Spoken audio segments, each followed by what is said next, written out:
And let's begin the show with the epic Gladiator 2 that releases in your cinema halls this week and forever. So I would say epic, over the top and unforgettable.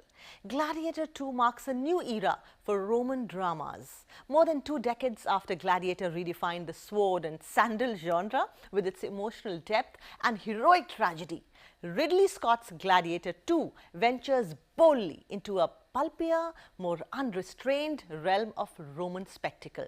Where the original balanced stoic vengeance with grandeur, Gladiator 2 steps beyond the shadow of Maximus's legend to deliver a righteous blend of action, melodrama and audacious set pieces. The result is a thoroughly entertaining, if tonally different, addition to Scott's Roman saga. Set 16 years after Maximus defeated Commodus in the Colosseum, Gladiator 2 centers on Lucius, played by Paul Mescal, a young man who watched those fateful events as a child. Now Lucius lives a peaceful life in Numidia, far from Rome's chaos, where he commands troops alongside his wife Arishat, played by Yuval Gonin. But when a Roman fleet led by General Acacius, played by Pedro Pascal, invades, killing Arishat and enslaving Lucius, the stage is set for a new journey of vengeance, honor and ambition that mirrors his father's legacy. The film's standout performance comes from Denzel Washington as Macronus, a charismatic and manipulative master of gladiators whose hunger for power is as boundless as his swagger. With shades of a Roman Don King, Washington devours every scene he is in, bringing both gravitas and a wily, unpredictable charm to the character. In contrast, Mescal's Lucius lacks Russell Crowe's brooding intensity but delivers enough tenacity and grit to capture a man shaped by tragedy and destiny.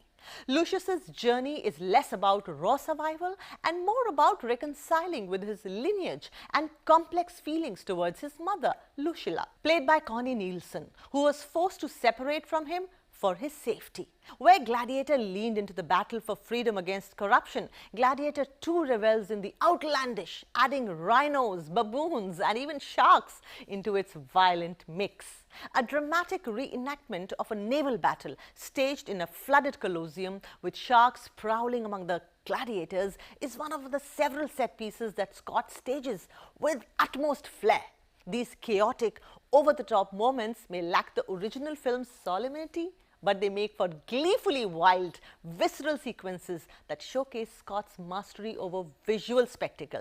The film is not without missteps though. The co-emperors Geta, played by Joseph Quinn, and Caracalla, played by Fred Hechinger, are flamboyantly unhinged, but their deranged antics never reach the operatic villainy that Joaquin Phoenix brought to Commodus. While their excesses provide occasional dark humor, they sometimes come across as exaggerated, blurring the line between homage and parody. Yet, where Gladiator 2 shines is in its willingness to embrace both familiarity and excess. Scott isn't shy about echoing the beats of the first film, from gladiatorial combat to character archetypes, but he injects fresh conflicts, twists and exhilarating showdowns that make the narrative compelling in its own right.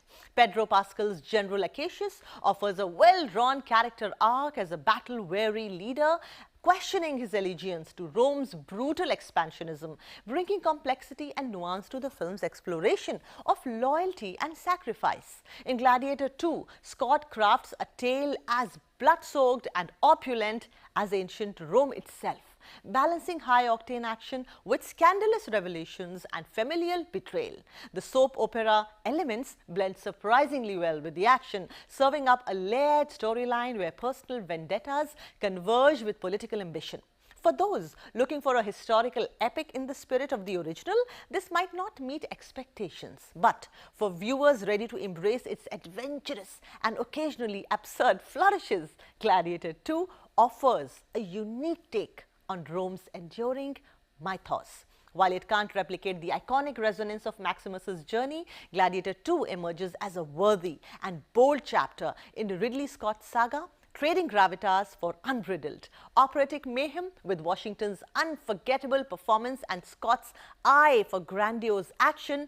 This sequel is an unapologetic spectacle that revels in its indulgence and is undeniably a thrill to watch. Go for this one.